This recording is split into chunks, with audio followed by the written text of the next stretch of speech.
In this tutorial, I'll be showing you how to cross a stream or a river in a survival situation. For the convenience of making this video, I will be using a stream, but you can also apply these rules to a river. The first step to crossing a river or a stream is to find a high place like this, where you can pretty much get a look of a good place to cross the river or a stream.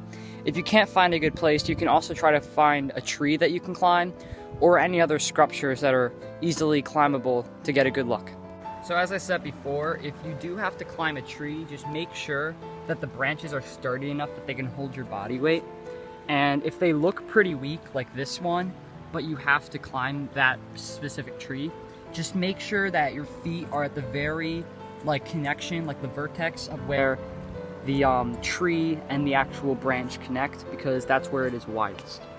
Once you find a high position to look for a good place to cross, just look for a shallow area or a fallen tree that can support your body weight.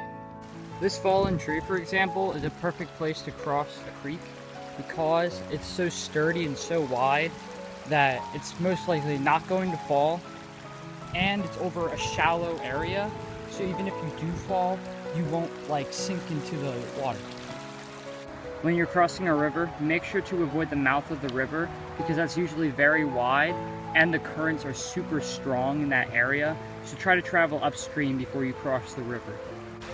Although non-submerged rocks can be very helpful for crossing a stream or a river, make sure you avoid them if they're underwater because they can be very slippery and are a hazard for slipping into the water.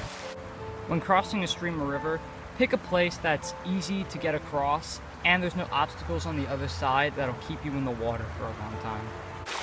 This place, for example, is a very good place to cross because the top is super shallow.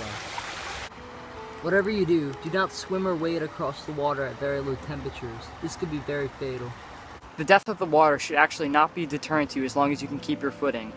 Deep water is actually much slower moving than shallow water and is a lot easier to cross. Try not to get your clothing or equipment wet. If necessary, try to make a raft where you can put your clothing and equipment on. If possible, try to find a part of the river that splits into separate channels. This is a lot easier to cross than crossing one large body of water. Overall, just be very smart when crossing a river or a stream. It's very dangerous, rocks are slippery, and you can get seriously injured if you're not careful.